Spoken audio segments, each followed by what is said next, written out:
sense of it as a projector that illuminates by conveying information across space with light.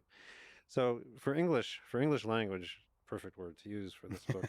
But what's funny is not every there are a lot of international translations now, and all those rich connotations aren't captured in other languages. And so for some translations, connections is used instead of projections. In fact, even in England, the British version is connections instead of projections because apparently projections doesn't have the full connotation, I was told. So you have to sacrifice some of the rich ambiguity of meaning with connections. That's interesting. Yeah. I mean, man, words are so interesting. They could have so many meanings.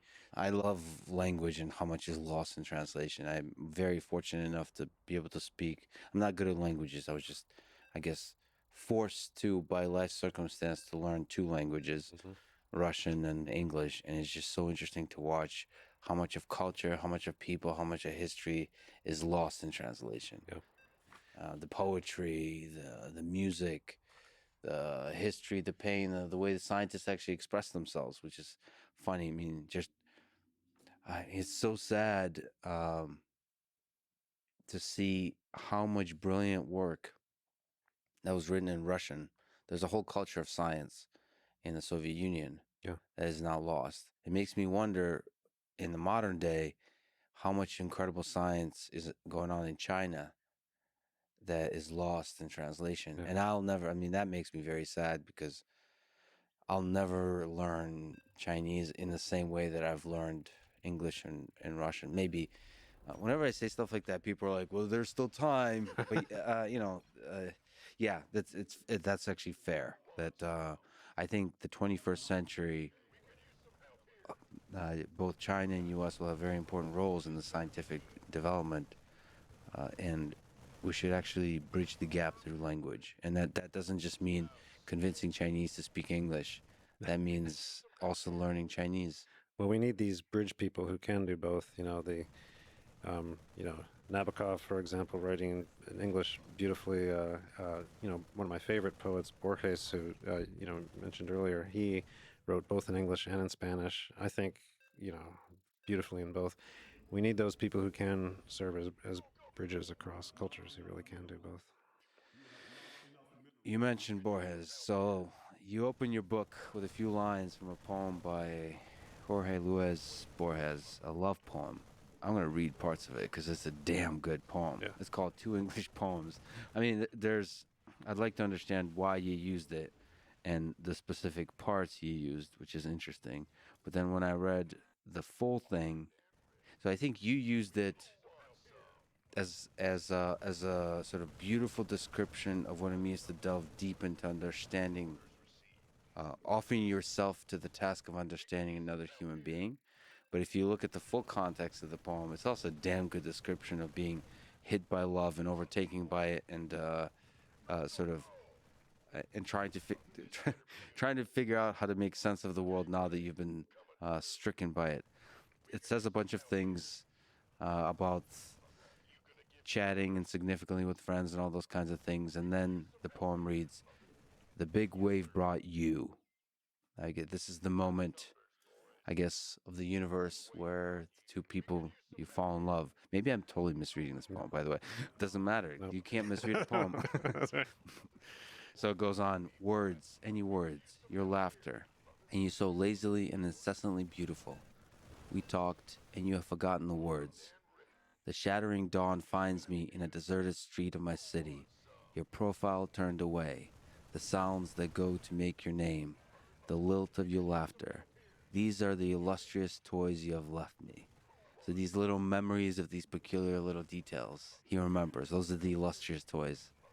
I apologize to mix my own words with the poem, but you should definitely read it. I turn them over in the dawn. I lose them. I find them. I tell them to the few stray dogs and to the few stray stars of the dawn. Your dark, rich life. I must get at you somehow. I put away those illustrious toys you have left me. I want your hidden look, your real smile, that lonely, mocking smile your cool mirror knows. I want your hidden look, your real smile. This is the first part of the poem, and then it goes on, which is some of the parts that you reference. Second part is, what can I hold you with? I offer you lean streets, desperate sunsets, the moon of the jagged suburbs. I offer you the bitterness of a man who has looked long and long at a lonely moon. I offer you my ancestors, my dead men, the ghosts that living men have honored in bronze. My father's father killed in the frontier of Buenos Aires, 2 bullets through his lungs, and so on, so on. I offer you whatever insights my books may hold, whatever manliness or humor my life. I offer you the loyalty of a man who has never been loyal. I offer you that kernel of myself that I have saved somehow, the central heart that deals not in words, traffics not with dreams, and is untouched by time, my joy, and adversities. And I think this is where the part they include in the book. Hmm. I offer you the memory of a yellow rose seen at sunset, years before you were born. I Damn, that's a good line. Okay, I I offer you explanations of yourself, theories about yourself, authentic and surprising news of yourself. I can give you my loneliness, my darkness, the hunger of my heart. I'm trying to bribe you with uncertainty, with danger, with defeat. That is a man who's in love and longing. If taken, but I just want to go back to, maybe you could say why you want to include that poem, but also your dark, rich life. I must get at you somehow. I put away those illustrious toys you have left me. I want your hidden look, your real smile, that lonely, mocking smile your cool mirror knows. Sometimes I meet a stranger, and it's like a double take. It's like, who are you? Have we met before somewhere? Who's that person behind there? Yeah. And I want to get at that, whatever that is. And of course, maybe that's what love is, because maybe that's the whole pursuit, like a lifelong pursuit of getting at that person. Maybe that's what that is, and like that insatiable sort of curiosity to keep getting to, like, well, who's that person in your own private life? Yeah. So that absolutely, I think that it was a beautiful description of what you just said. When there's that first moment, and then you want to dive deeper. You want to know what the hidden mysteries are. In a way, it's a love poem. As a scientist, though, it's a bit of how a scientist can love science, and that wanting to dive deeper is, it's almost like, again, where it could be a love affair with investigating the human mind, for example, and that was one reason it spoke to me also. Again, thinking about the broader sweep of where the human mind came from, the steps it took to get where it is today, what was given up along the way, what compromises were made. And here's where the darkness of the poem starts to come in a little bit too. It doesn't shy away from the negativity, from the confusion, from the danger. And then at the very end, the Borges is offering up scenes from his life, parts of himself. And this is how we connect with people. We offer up parts of ourselves. Just here it is, and then we see how well does that map onto what you have. And it's that offering up that I liked, and not the good stuff, or not only the good stuff. Hmm. The yellow rose is nice, but he's offering up the bad stuff too. And that to me was important for the book, because I'm offering up hard stuff too. In fact, a lot of it, and also hard stuff from within me, from my own personal side too. And there's a lot of vulnerability that comes with that, but that comes with love. That comes with writing. You have to be open. You have to be vulnerable. And so I thought that reflected what I was trying to do, and I thought it was as an epigraph, it kind of made it clear how vulnerable I was in taking this step, but also what could come out of it. And also in a meta way, because I was not familiar with this poem, it it made me curious of the poem itself to pull at that thread of finding out more. You picked a very particular part that kind of made you want to pull at that thread and see where did these few lines come from? Yeah. Because I read it as a curiosity of a scientist, those lines alone, and also as a desperate human being searching, like offering himself for an understanding or connection with another human being. And then, because I wasn't sure if it's a love poem or not, or if it's desperation, or if it's curiosity, whatever it is, and then you see the love poem. I mean, I don't know. That's gonna stick with me for a while. Your dark, rich life, and then a few lines in here are just. I mean, those are. I'm gonna just use them as pickup lines at a bar. I offer you the memory of a yellow rose seen at sunset years before you were born. No, that's a pickup line I've never heard, if I've ever heard one. Anyway, sorry. But this is universal. You see it in so many forms of art. If, like, we're in Texas now. You see this in country and western songs. It's often a list of things. Like, here's how I describe myself. There's this and there's that and there's the other thing, and here you are. These things matter to me, and I hope they matter to you too. It's a pretty universal form, but he did it in this very artful and very vulnerable way. It was both beautiful, and you could feel the hurt coming from him too, and that was important. The dark stuff too. I offer you my ancestors, my dead men, the ghosts that living men have honored in bronze, and talking about 2 bullets through his lungs, bearded and dead, wrapped by his soldiers in the hide of a cow. My mother's grandfather, just 24, heading a charge of 300 men in Peru, now ghosts on vanished horses. So all of it, the whole history of it. Since it is a love poem, what do you think about love, Carl? What's the role of love in the human condition? We'll talk about the dark stuff, Yeah. but maybe love is the dark stuff too. I mean, it's the most powerful connection we can form, and that's what makes it so important to us. It's the strongest and most stable connection that we can form with another person, and that matters immensely. It matters for the human family to have evolved to be something that could survive against the odds that we've faced over the years. That unreasonable bond that becomes reasonable by virtue of its own existence, and of course that joy, the wild, raw joy of love, is not a bad thing either.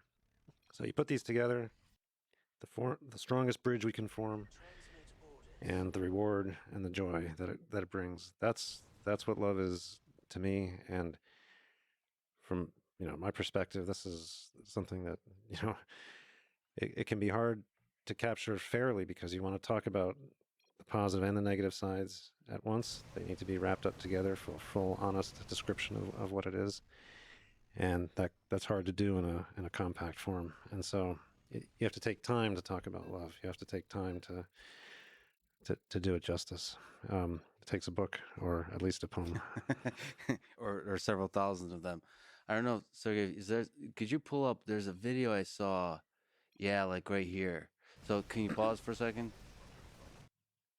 So there's March of the Penguins. So you always see like penguins huddling together against. I mean, sorry if I see just metaphors and everything, but them huddling together against the harshness of the conditions around them. That's very kind of that's like a metaphor for life, like finding this connection.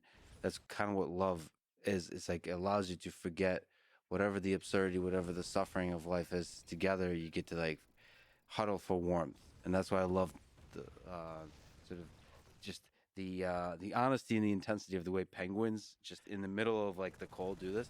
And then this video I saw. A lonely. This is misinformation. So the name of the video is "Lonely Deranged Penguin." I don't know if he's deranged. So if you play it, so he left his pack, and there's a nice like voiceover, and you don't need to play it, but he for some reason left the pack and journeyed out into the mountains. And so the narrator says that he's deranged. He's lost his mind. Now, I'd like to project the idea that he's actually, there's so many stories you could think of. He's returning to his homeland.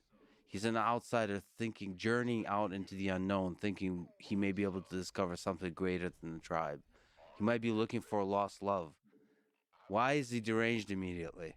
Why has he lost his mind? Anyway, but this people should look up this video, because to me, I might be the only one who romanticizes this. But it's such a nice kind of it's both a picture of perhaps a mental disorder, which is what the video kind of describes, and it may be some deeper explanation that's not that that has to do with the motivation of a mind. Perhaps, yeah, I don't know if I don't know if you have a deeper analysis on this, Penguin. Well, I as a like you. as a psychiatrist. I would want to sit down with the penguin and Yeah. go through.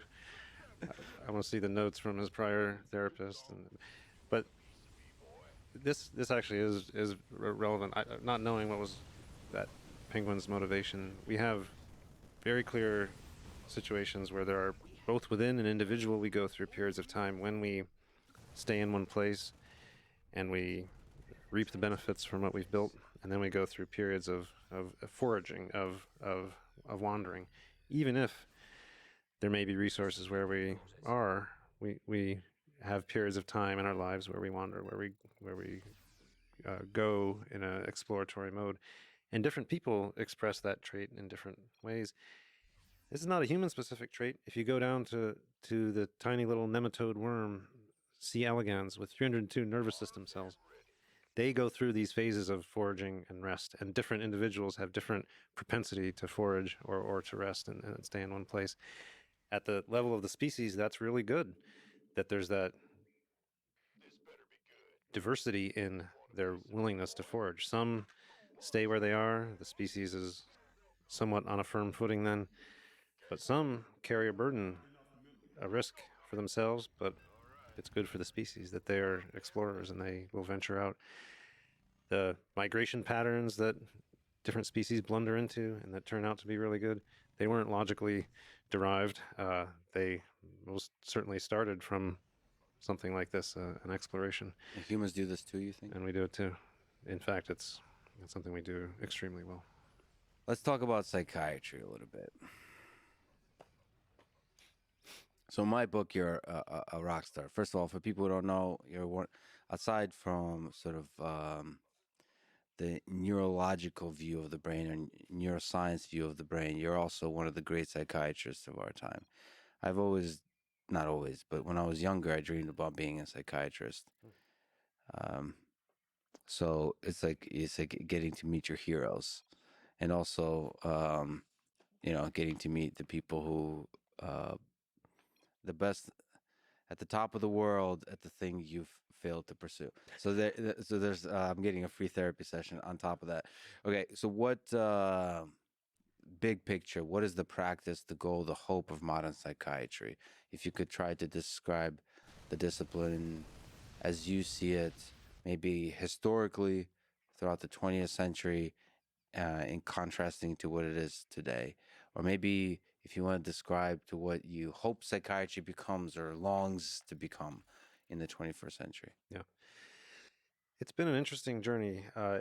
Psychiatry started out pretty firmly grounded in neurology and pathology. Some of the initial founders, effectively, of the field were very well grounded in microscopy, looking at cells, working with patients, particularly on the neurological side, and this certainly included, Freud and some of his contemporaries. And but they rapidly discovered that what they could work with at the level of cells and microscopy was so far from the realm of what they could get from a human being, and what they were getting from the human being was so much more interesting and was so mysterious and so unknown that many of them just said, we're going to inhabit this domain and we're going to work with the people with their words and understand what we can based on verbal communication, because that was the only tool that people really had. And that was a very important step for the field. I would say one of the interesting things that came from the early decades of psychiatry really was this distinction between the conscious and the unconscious mind, and paying particular attention to the unconscious mind as something that was worthy of consideration, that might be important in explaining people's actions, and that perhaps even insight into that was valuable in its own right. And out of that, psychoanalysis became a practice that was not always focused on cures or treatment, but was more focused on insight. What does it mean? How can we help people understand why they're feeling something or thinking something or dreaming something? And that insight, separate even from treatment, was an interesting thing. As long as one was honest about that and said, we're going for understanding, we're going for insight.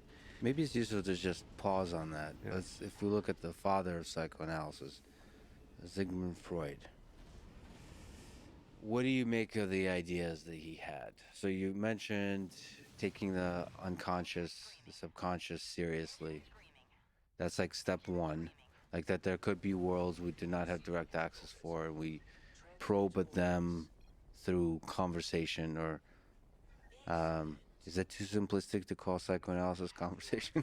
That's not too simplistic, but that's right. And I think that was valuable. Where Freud ended up breaking from some of his contemporaries, he was very focused on this unconscious as being so tightly linked to libido, and really, he, from his perspective, you couldn't really separate the operation of the unconscious mind from these aspects, the libidinous aspects, and that was What's one reason. libidinous aspect? Like sex? Sexually related, drives.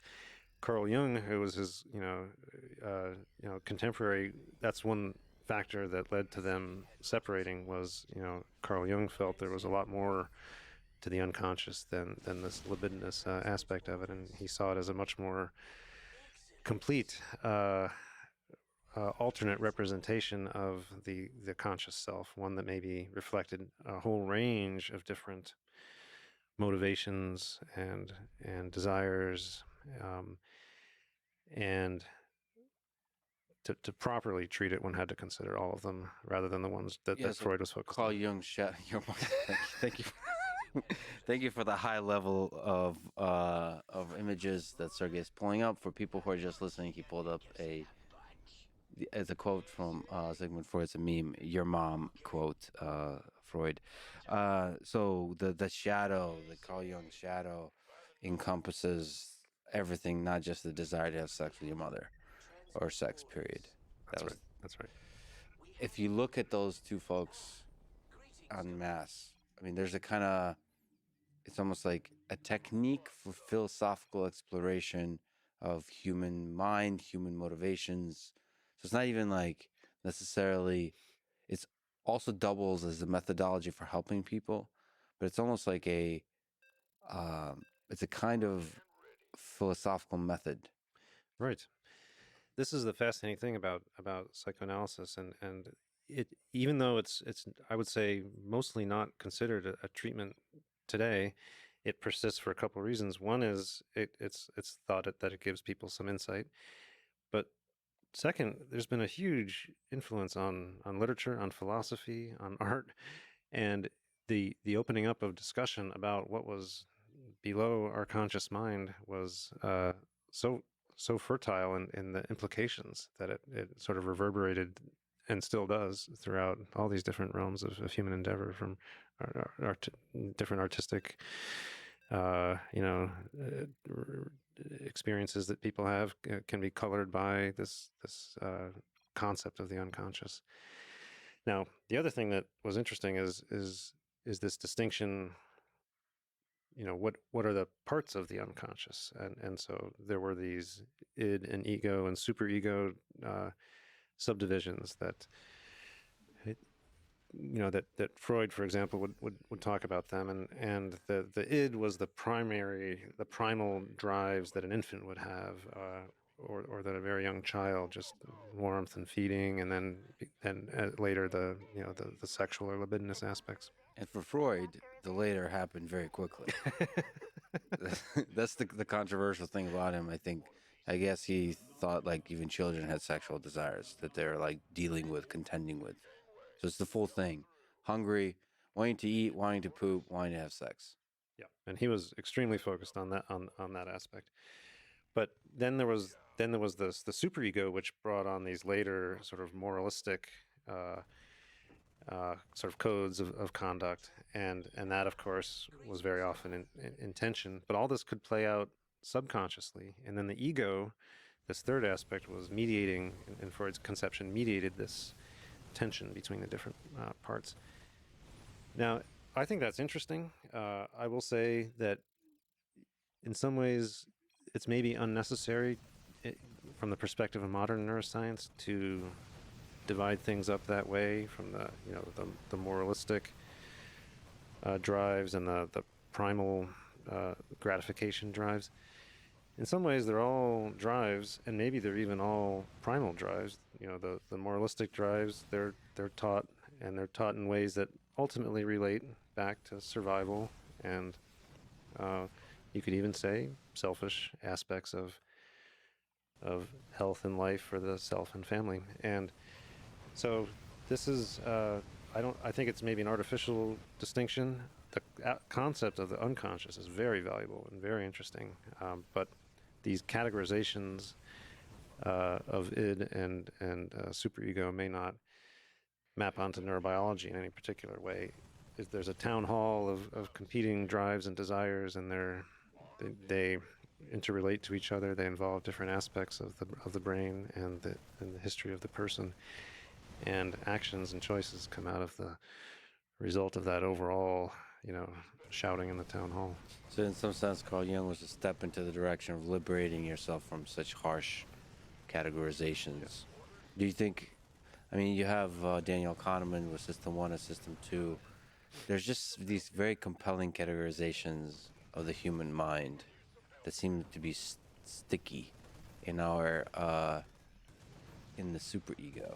No, in the in the how we talk about these ideas and so on. Yeah. Do you think those are helpful, or do they get in the way? Is it some kind of balance in terms of deeper understanding of how the mind actually works? It's from modern neuroscience. Uh, Whenever we seem to get closer to addressing a question like this at the level of cells, it seems to get farther away. And I'll give you an example of what I mean by that. So, one thing I'm doing in my laboratory, and many people are doing, is we are listening in on the activity of cells, neurons, in the brain of mice or rats or fish or monkeys. Individual cells. Individual cells, exactly, of which there are, in our brain, many billions. And when we do, and we try to predict what action will be taken by an animal, to address this question, where does the choice arise? Where does the impetus to make a particular selection of one action versus another action, where does that start in the brain? If you're recording, listening in on the activity of cells all across the brain, where's the earliest spot you can pick up a choice being made? Well, So awesome. yeah, at one level you might think, how excited would Jung have been to see this, or Freud, or the early, psychoanalysts, to see where this starts? But it's not so simple, because an emerging theme in very recent neuroscience, literally over the last few years, is that things sort of all start together, all across the brain. And so you can be recording from the cortex, this rim of cells at the surface of the brain, or you can be recording deeper in a structure called the striatum, which is a little older. It's more tightly linked to action. And then structures called the thalamus, other parts of the brain. And if you record from these all sort of represent the action and the choice more or less all at about the same time, very close. And so you can't point to a particular spot and say, here's where the choice or the action originates. It's a group. Finding the free will neuron. It's relevant to that question. Nobody is close to being able to point to such a thing. Well, close is a relative term, and nobody. What I tweet today? All generalizations are wrong. So, including this one, let's actually talk about that. So, the study of individual cells. If you could linger on your sense that as you get closer to that understanding, it feels like you're getting farther away. Why is that? Because that often is the feeling until you're actually there. So, so like see that's how, when I'm running, and I know there's only a mile left. It just feels like that mile is just getting longer and longer, but eventually you finish. So maybe we're getting close to cracking open these like beginnings of a sense. Like we'll talk about consciousness or these very difficult, big questions about the human mind. Where do they start? You're right to say we shouldn't generalize or make absolutist statements, but I would say right now the reason things are looking even harder to crack than we had initially thought. We now have the data streams that we've wanted for so long uh, in terms of activity patterns all across the brain at the level of cells. We can literally see what cells are doing. Immense data sets.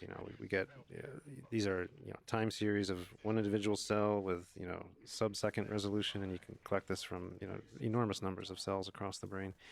So very rich data sets that we've wanted for a long time, and yet having these has not led to an understanding of truly where actions initiate in terms of regions or locations. Can I ask you a few questions on that? Is the answer high level question about your intuition? Is the answer within the data, or do we need different kind of data? So we should also say that when you collect data about the brain, there's like the richness of information you're collecting, but there is also human doing stuff. Like, and the information, so static information about the human and dynamic information about the human, and you can get them to do different stuff, and you can select different humans, and that's part of the collection of data aspect. So, like, when you're collecting data about the brain, there's some truths that you can, in machine learning, it's like annotations, like supervised learning.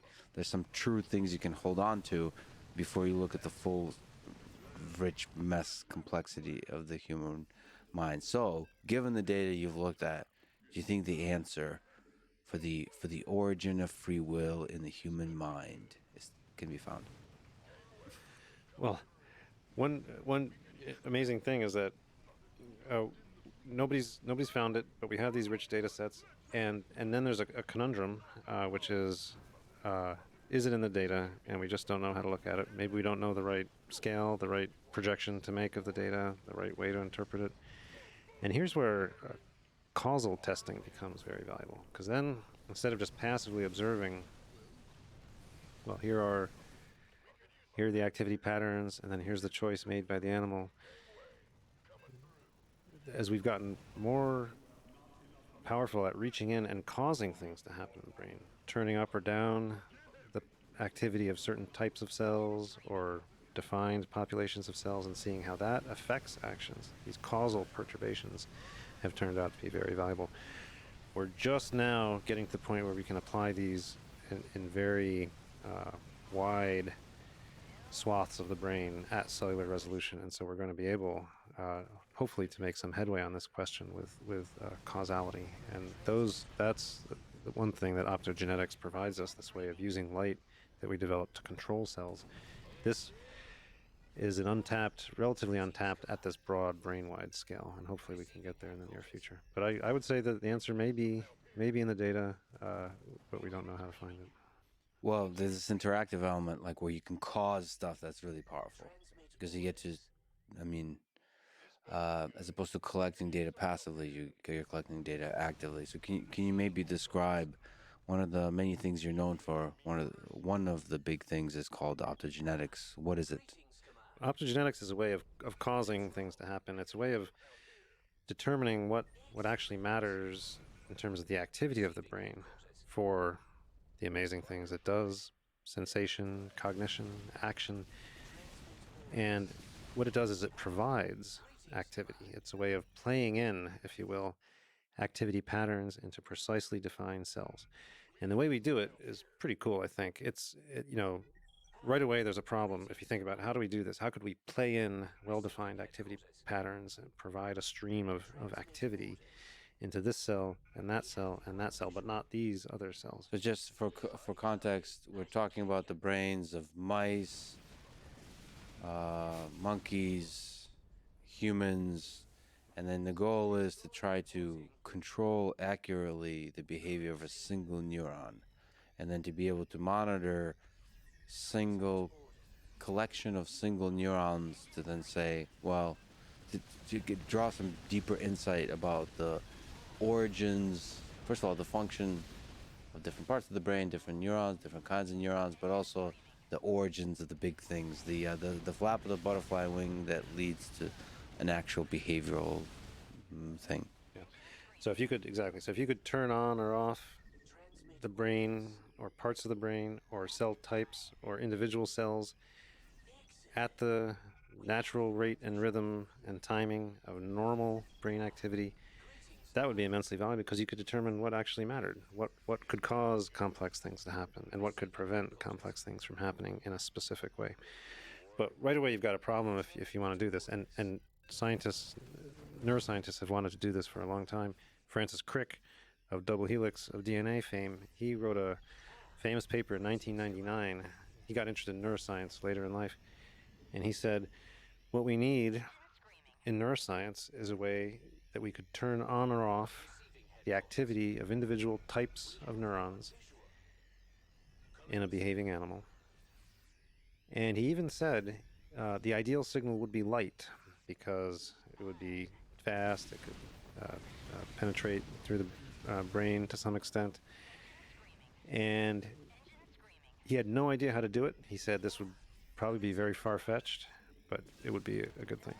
And so that's what you're actually saying. Like, if you want to do this kind of thing, and then you imagine, like, how do I get inside the brain? It's pretty difficult to It's do. pretty difficult. And then even once you get in, it's hard because all brain cells are electrical. All neurons are electrically activated. And so if you wanted to use electricity as what you were putting in, you won't have any specificity at all. If you have an electrode, a wire, and you put it in the brain and you send current through it, all the cells near the electrode will be stimulated. It's like trying to control fish by spraying them with water. Yeah, right. Because there's already a lot of electricity going around anyway, and you're adding more. But there's no specificity even among the different kinds of cells either, because all around the wire that you've put in, there are going to be so many different cells doing totally different things, many of them in opposition to each other. We know that's one way the brain is set up. There are parts of the brain that where neurons side by side are doing completely different things and maybe even antagonistic to each other. So what do you do? How do you play in activity with any kind of specificity? Well, what you do is use what we found is what you can do is make some cells responsive to light. Now, normally, no cells deep in the brain really respond to light. They're not built for that. There's no reason for them to respond to light in there, which is a great situation to start with because any light sensitivity you can provide to some cells will be a huge signal above the noise. And so that's what we do with optogenetics. We take genes, bits of DNA from microbes, single-celled organisms, and these single-celled organisms, like algae, they make little proteins that sit on the surface of their cells that receive light, capture a photon of light, and open up a little hole in the membrane of the cell and let charged particles, ions like sodium and potassium, flow across the membrane of the cell. And that these algae and bacteria, they do this for their own reasons because that helps them move, it helps them make and use energy. But that's a beautiful thing for neuroscience because movement of ions, charged particles across the membrane of the cell is exactly the kind of electricity that neurons work with. So if we can take this bit of DNA that encodes this beautiful protein that turns light into electricity from algae, and if we can put it into some neurons, but not other neurons, which we can do using genetic tricks, then you've got a situation, then you can shine on the light, and only the cells that have the gene and that are expressing the gene will be the initial direct cells that are activated by the light. And so that's the essence of optogenetics is the ability to do that. We get that initial specificity that you could never get with an electrode. First of all, let me say that this is, you recently got the Lasker Prize for this. Is a brilliant idea. So I talked to Andrew Huberman, who's a friend of yours, a friend of mine. So not to jinx things, but he believes that he deserved the Nobel Prize for this. So I do too, but what my votes. Well, Anyway, the thing is, doesn't matter. Prizes will be all forgotten. All of us will be forgotten. When the cool idea is a cool idea. It's a really powerful idea. it's actually the origins of it you might be interested in are very deep. There was a botanist in St. Petersburg named Andrei Fominsin in 1866.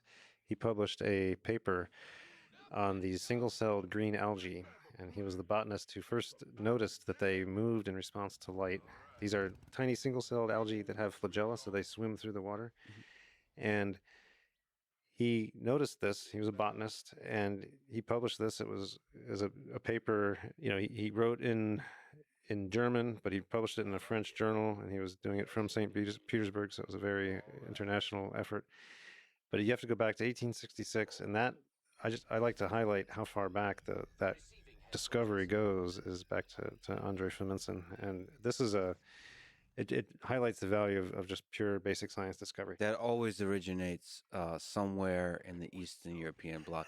But I don't think he expected the splicing of genetic Right. material from the Yeah. algae Yeah. into the human brain.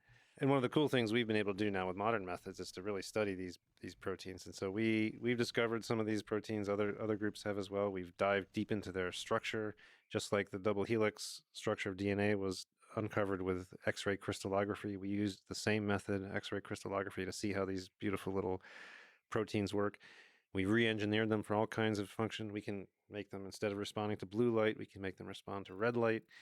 We can speed them up, slow them down. We can make them, with genetic engineering, we can make them have different ions flow through them.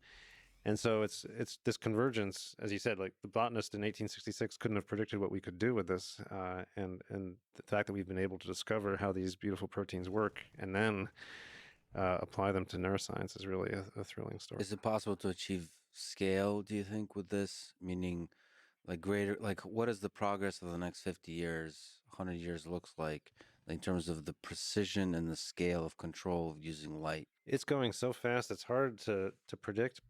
I'll give you a sense of it though. You know, First paper, we published in 2005. That was just in cultured neurons. By 2007, so that was in a dish. By 2007, we had it working in behaving mice.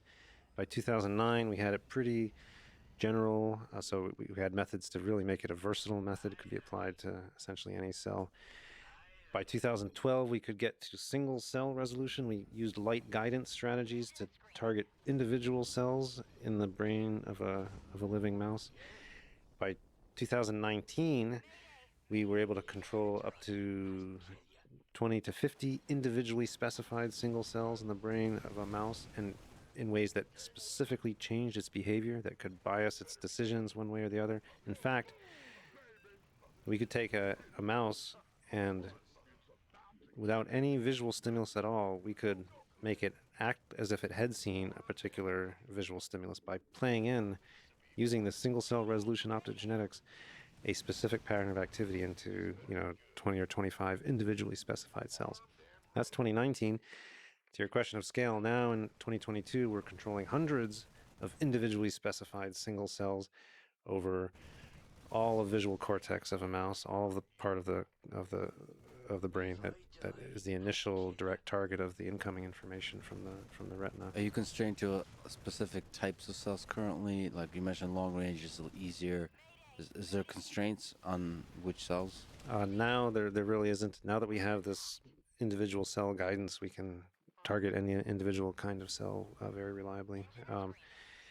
And so now, to your question of scale, how far can we go? Well, things are moving quickly. It's hard to say.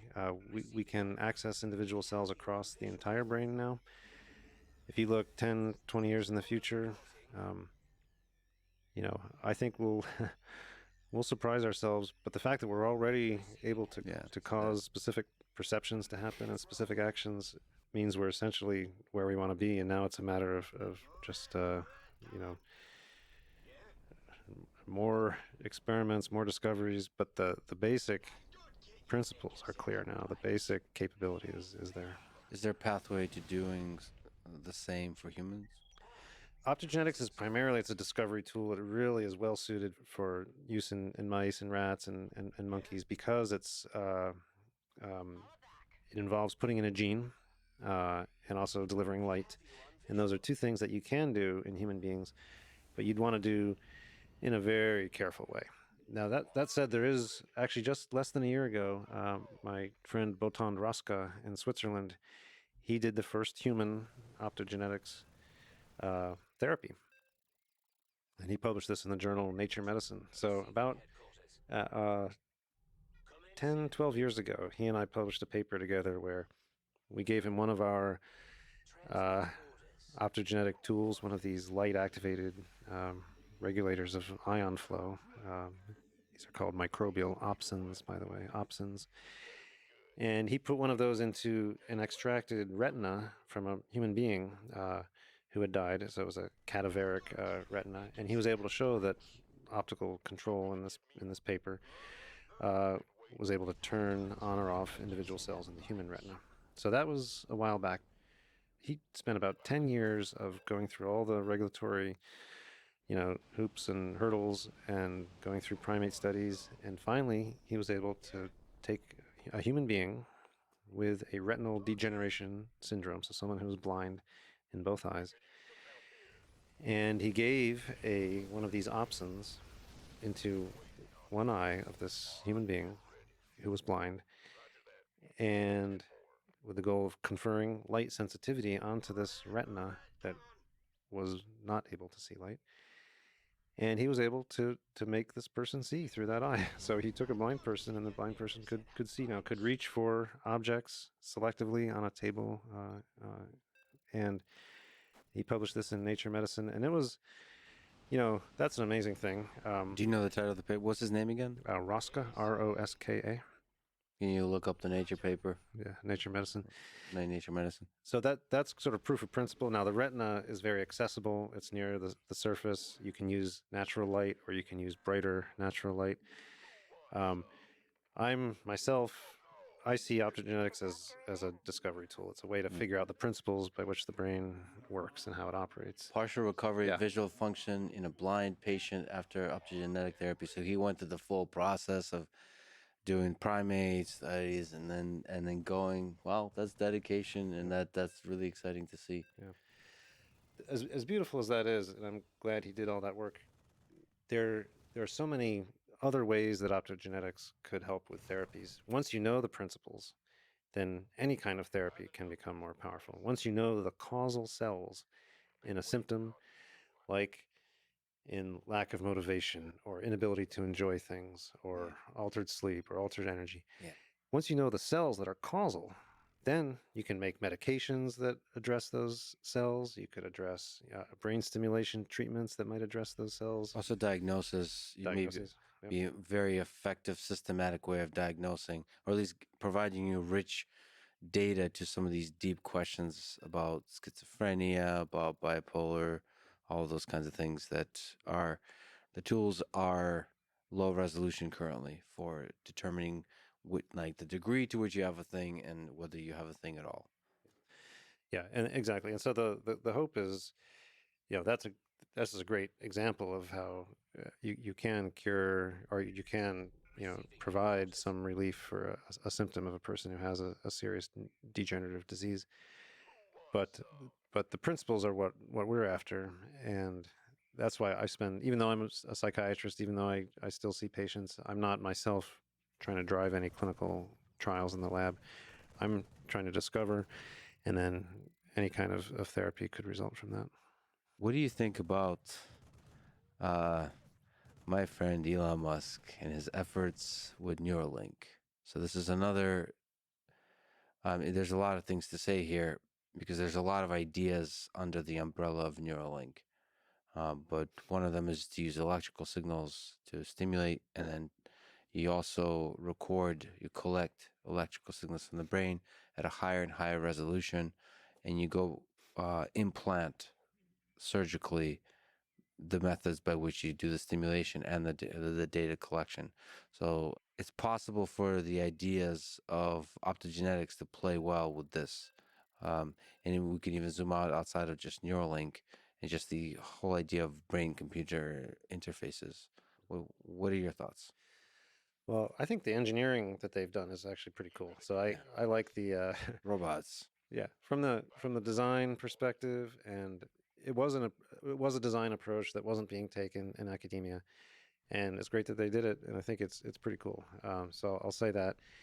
Also, there are many ways that you can record from many thousands of neurons, and that's not the only way. It's a very interesting way, We and others are using brain penetrating electrodes that actually get quite deep. The whole structure of the brain is very interesting. There's the surface cortex, where it's the most recently emergent part of the brain in evolution. Mammals have it. Reptiles have something a little bit like it, but it's not really the full thing. This is a very recent thing. That's what we can access with some of these, like the Neuralink approach, and with some of these short electrodes.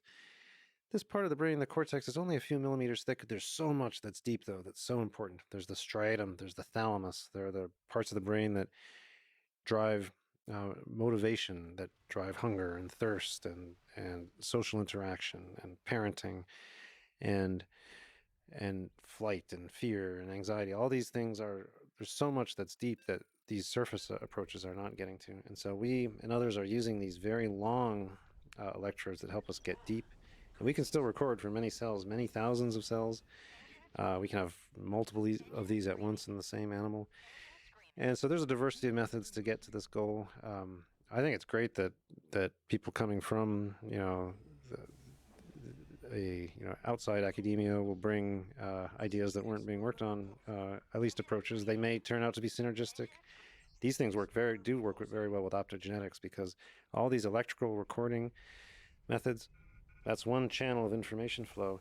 Light delivery is a separate, more or less independent. There can be some artifacts that happen, but if you're careful, it's another independent pathway of information flow. And we've done really fun experiments in mice where we play in patterns of activity with light, and we record activity from all across the brain of a mouse electrically. And so using optical and electrical together is extremely powerful. So like optoelectric brain-computer interfaces. Yeah. Which, by the way, there's efforts on the computing side to build optoelectric servers. So like where you have both electricity. So because optics is really interesting. Light is a very interesting method of communication that's, like you said, orthogonal in many ways. Yeah. It doesn't have some of the constraints of bandwidth that electricity does going through wires, but it's less ability to control precisely at scale. So like there's challenges and there's benefits, and having those two interplay is really, really, really fascinating. Yeah. Especially when obviously on the other side of your signal is a biological mesh, mushy mesh. Well, the mushy mesh is kind of interesting because there are problems with light. Light scatters in the brain, so the photons don't just go linearly through. Whenever they hit an interface between fat and water, lipid and water, they bounce off in different directions. And so you can come in with all the resolution you want. You could play in an incredibly detailed high resolution pattern of light, but the photons start scattering quite quickly, and by the time you've gone a couple of millimeters deep, you've lost almost all that fine spatial information. But we've developed workarounds. The longer wavelength light you use, if you get into the infrared, there's less scattering. You can use 2-photon methods or 3-photon methods, where the photons have to arrive all together at the same time. You can put in fiber optics. We developed these fiber optic methods in 2007, where you can access these deep structures with fiber optic methods, and you can put many of these fiber optics at the same time in an animal. We've used holographic methods, 3D holograms, to play in hundreds of individual cell-sized spots of light, and we can change those quickly. And so there are a lot of tricks, a lot of interesting optics engineering that has come together with neuroscience in a pretty exciting way. Some of it is engineering too, which is super, super, super exciting. I should mention, because I remember I mentioned Elon. I recently for the first time ever, got COVID. How did I go so long without finally? So I'm all vaccinated and everything like that, and so I got because I think he mentioned it publicly, so I can mention it, but I won't mention anybody else involved. But hanging out. Elon got COVID. And the interesting thing about, maybe you can comment about this. So I was only sick for like a half a day. I got a fever of like 104. It just went up and then crashed. And then now maybe I'm just seeing the silver lining of everything, but afterwards, I have like a greater clarity about the world. You just think it's greater clarity. Maybe it was so maybe so intensely mind fog kind of thing for such a short amount of time. But the people were involved were also reporting this. Yeah. It's kind of interesting. It's like because I do know like the immune system is involved with the brain in very interesting ways. So like the human mind also incorporates all these other. It's not just it's not just the nervous system. And I just wonder because everyone always says no, not like everyone always says like COVID does all these bad things or whatever the disease is or whatever the virus. But I wonder like. I hate to be a Steven Pinker on this, but like I wonder what the benefits of certain disease are if you're able to recover.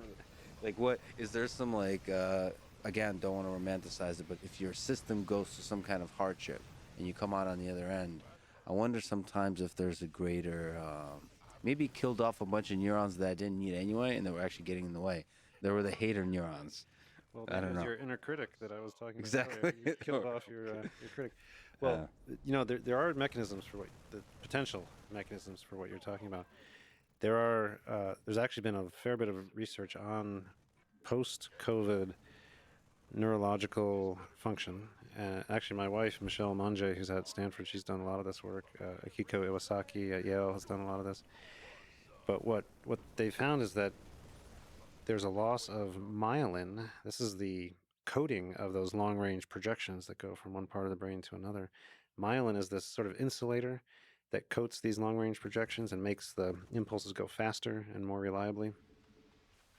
And there's altered uh, function of the myelin producing cells and altered myelin in the case of COVID. They've looked in both mouse and human brains. And but of course, it could be very idiosyncratic.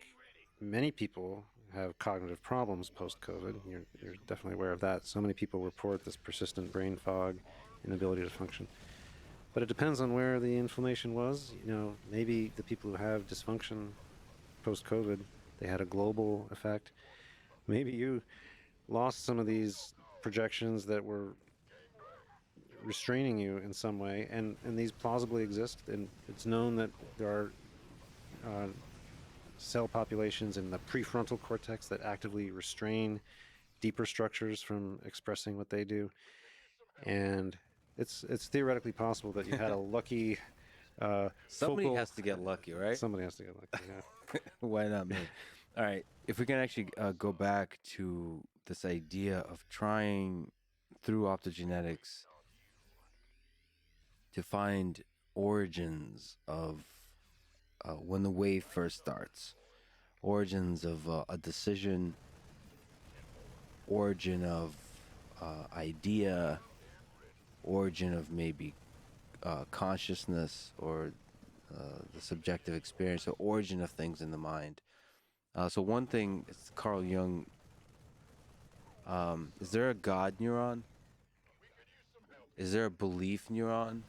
Is there so through this methodology of optogenetics, can you start getting to like where a belief begins or an idea begins, Mm-hmm. and especially looking at the strongest of our beliefs, maybe beliefs of love and hate, but religious belief into something like really grand on the grandest of scale. Yeah. Neuroscience and uh, neurology point us a little bit. We don't have an answer to that, but for Yes, example, a lot of these questions I'm going to ask you, there's no good answer, but you're providing the tools that give us hope to find the answer one day. yeah, and we have early clues. So, for example, when patients with epilepsy have experiences of religiosity as part of their seizure or the aura before their seizure, very often those are in the temporal lobe, in these parts of the brain that are at the side, and so that's an initial clue. There are also parts of the brain that are involved in the definition of the self and defining the borders or boundaries of the self. And we know this. There's just some experiments that we did in my lab. There's a part of the brain where if there's a rhythm uh, of a particular type, you can cause a separation of the sense of self from the sense of the body.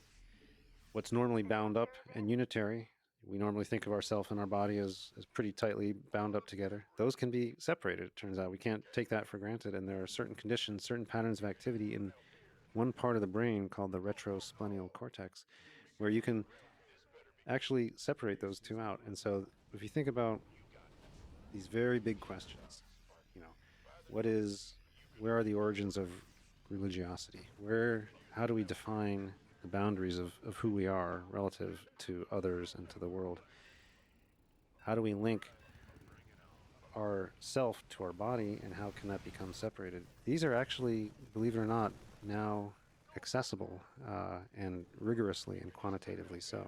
We did an experiment with optogenetics where we provided this abnormal rhythm to this particular part of the mouse brain, and we saw this separation of detection of a stimulus and caring about it. So that's like stimulating something about the mouse brain that affects these neurons that give the conception of self. That's right. So you're able to dissociate the experience from the impact of the experience onto you. That's right. Exactly right. So like these are the goals of meditation. These are the goals whenever I get drunk, pretty much effective. I mean, that's not a scientific statement, just an experiential, anecdotal one. Also, psychedelics seek to this, to attain this kind of state. That's so interesting. Well, you mentioned psychedelics. You know, DMT and 5-MeO DMT. These create this religious experience, this connection. People describe them as a strong connection to God.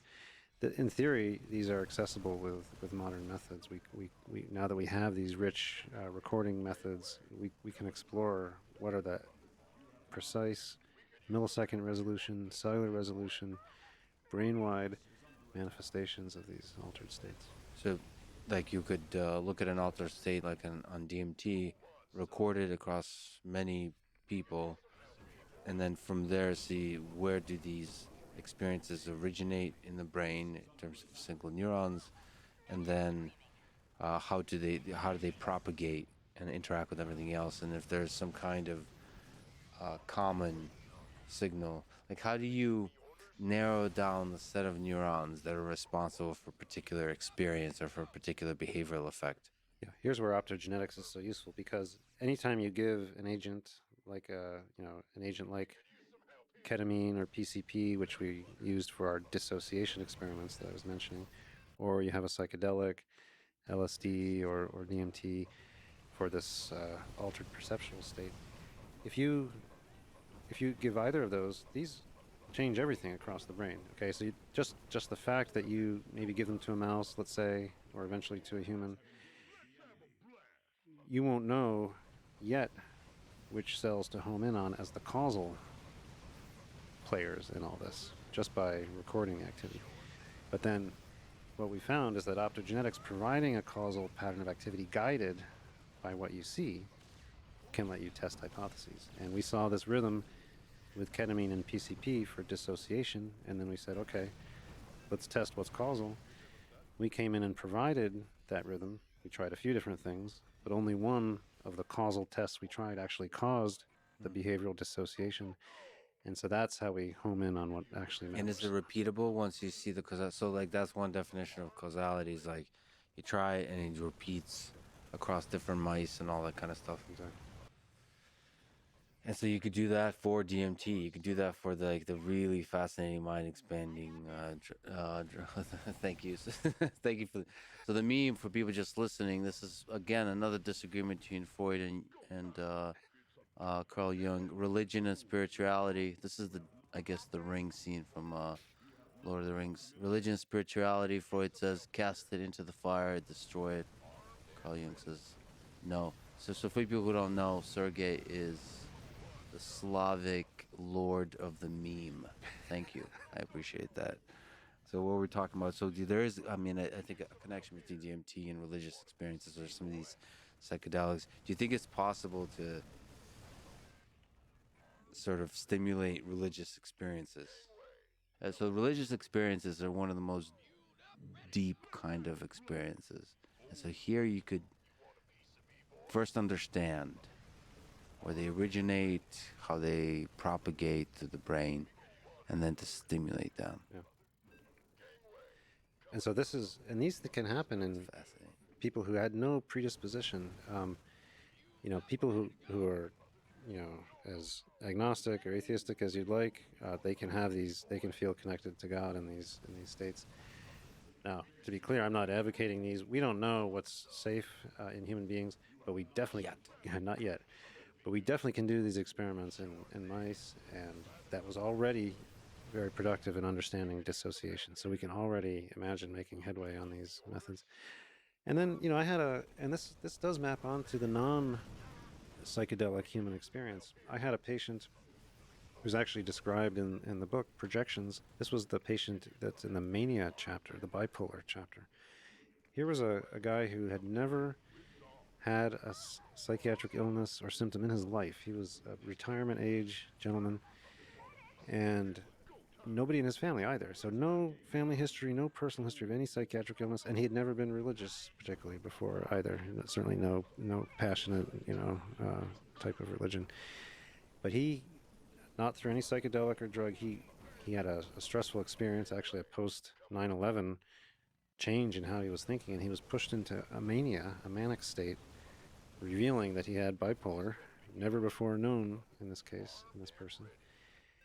And his mania, his elevated state in bipolar, included this profound religiosity which he had never had before. And he was preaching in a elevated, vigorous way to his family. And so this state can be created in people who, even late in life, who had no predisposition for it, and even without a neurochemical. So there's the causality of that is very interesting to explore. How did the manic state unleash this religiosity? But you see that in other realms of psychiatry too. OCD can manifest as religiosity also. You can take people who never really had a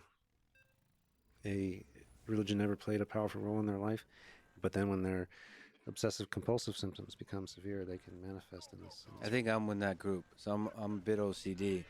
We have I think there's like subreddits when there's oddly satisfying things. So there's certain things that are really satisfying to my OCD, and my mild OCD. I think it's pretty much a religious experience. So I understand that if it's not direct, it's at least rhymes. So maybe can you speak to as Sergey is probably desperately scrambling to pull up oddly satisfying. Thank you. People can check it out themselves. It is, as the subreddit promises, oddly satisfying. Can we talk about bipolar and maybe depression? Well, let's talk about. I mean, I don't know if there's a nice way to discuss the differences in the full landscape of suffering that's here, but maybe what is depression, and what are the types of depression? What kind of depression have you seen and experienced and researched, and how can people overcome it? How can humans overcome it and deal with it, live with it, and overcome it? So this is my clinical specialty. I see patients in my outpatient clinical work with treatment-resistant depression, so very hard to treat, severe illness where medications haven't been working. I also see patients with autism spectrum disorders. These are my two clinical focal areas. But then I do emergency room work as well. But the depression, why do I focus on that? It's so,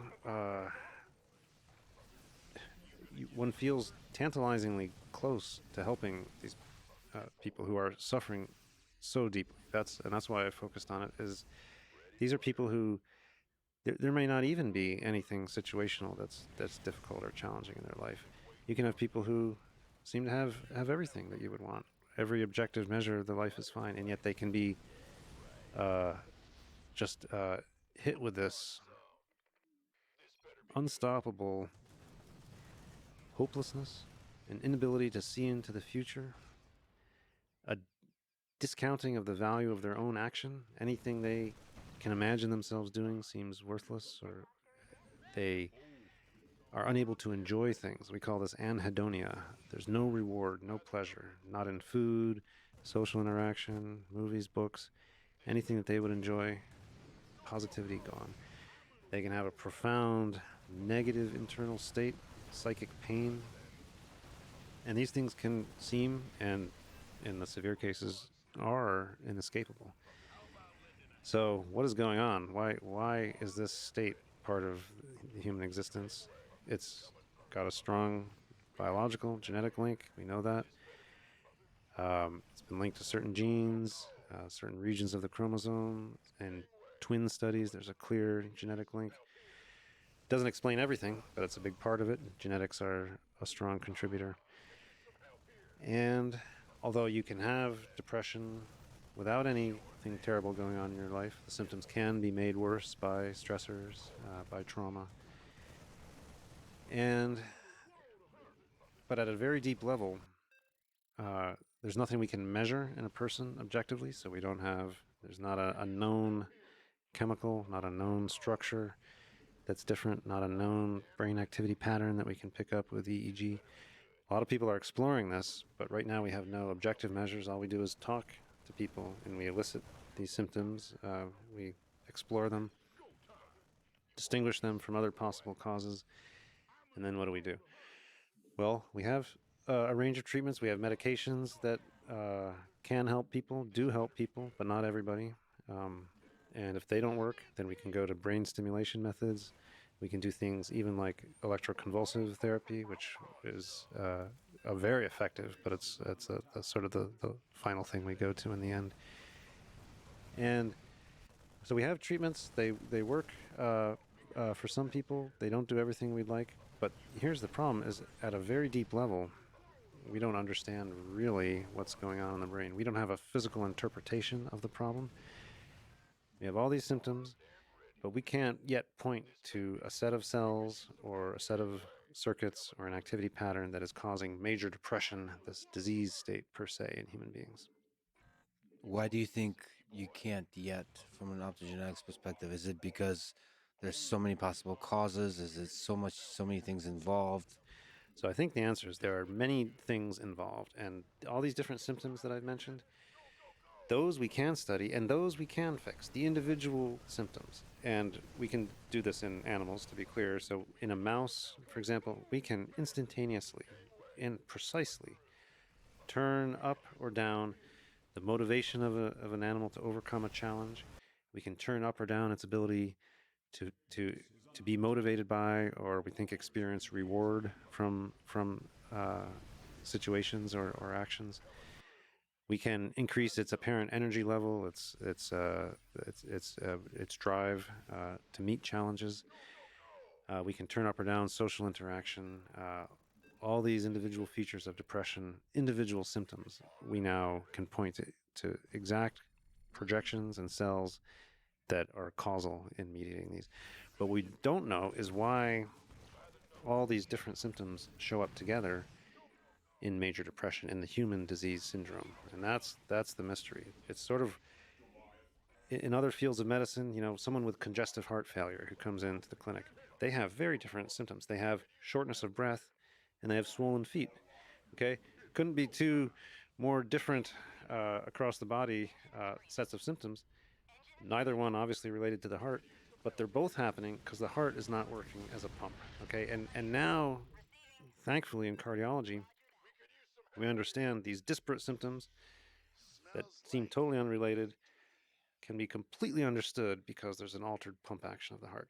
That's what we are hoping for in psychiatry and in the study of depression or any disease. These different symptoms, the inability to enjoy things, the hopelessness.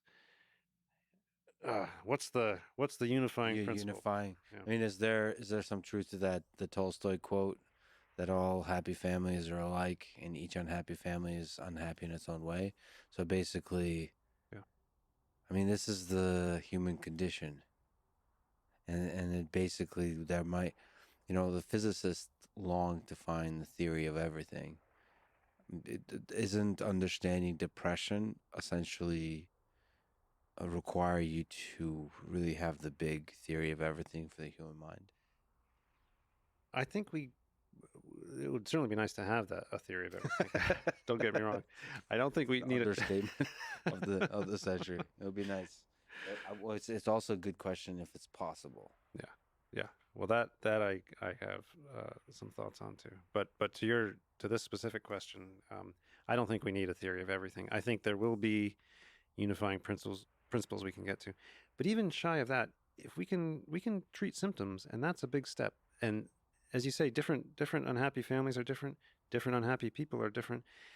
If we have somebody who comes to the clinic and I see someone with a profound anhedonia as one of their main